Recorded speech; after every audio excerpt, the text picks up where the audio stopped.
Colleges and universities basically consist of faculty and students who are teaching and learning the curriculum of their course of study. The typical faculty member's work consists of three areas. It's teaching, research, and service. Academic libraries support faculty in their teaching and research through the library collection and library services like library instruction and interlibrary loan. You will often hear tenure described as a three-legged stool.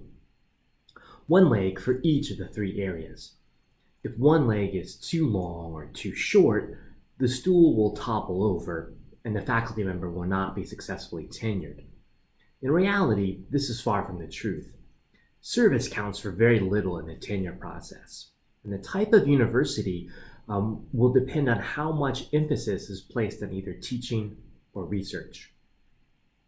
Colleges and universities are given Carnegie classifications, which indicate their size and mission. A Research 1 or R1 university is the largest and most comprehensive of schools. These include schools like the University of Tennessee, the University of Florida, and the University of Virginia, to name a few. Next come R2 and then R3 institutions. Now, Middle Tennessee State University has an R3 classification. After that come Masters 1, 2, and 3 institution, and these are schools that have some master's degrees but no PhD programs. And finally, there are the baccalaureate schools, which are solely focused on undergraduate education. Now, large R1 universities will place a great deal of emphasis on research in the tenure process and little on teaching. In order to be tenured at an R1, a faculty member must have published a great deal and receive some grants if they're applicable in the field. Tenure at a baccalaureate school is based on just the opposite. Those schools place almost all their emphasis on being a good teacher and mentoring students. Now, all the schools in between fall along a spectrum. Now, whether academic librarians are considered faculty vary from institution to institution. Now, some academic librarians are tenure-track faculty who are eligible for tenure and must meet the full expectations of faculty. Others are considered faculty but are not eligible for tenure, and still others are considered professional staff. Now, there are advantages and disadvantages to librarians as faculty.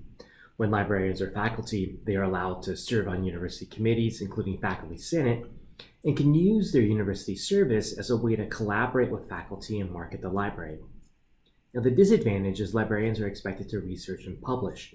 This is difficult for many librarians.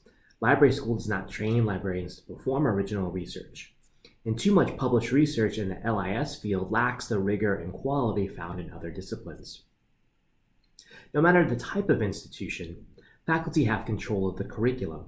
They decide what courses students need to complete, have complete control over what is taught in their classes, and what constitutes satisfactory performance for a degree. Librarians have an important role to play in curriculum. The library should have adequate representation on the University Curriculum Committee. New degrees mean the library needs to purchase and subscribe to the resources to support the degree program. Unfortunately, the library is often overlooked when it comes to the development of new programs, even though a library report is often part of the new degree requirements. This means that not only can a new degree be started without adequate support, but the library has not been properly funded to acquire needed new resources. The library also plays an important part in accreditation. Now, each region of the country has an accrediting agency. The Southern Association of Colleges and Schools, or SACS in the South, for all public and private nonprofit colleges and universities. The library must write detailed reports for these agencies describing the resources and services the library offers in support of the curriculum. Now, one other way academic libraries can affect curriculum is through information literacy.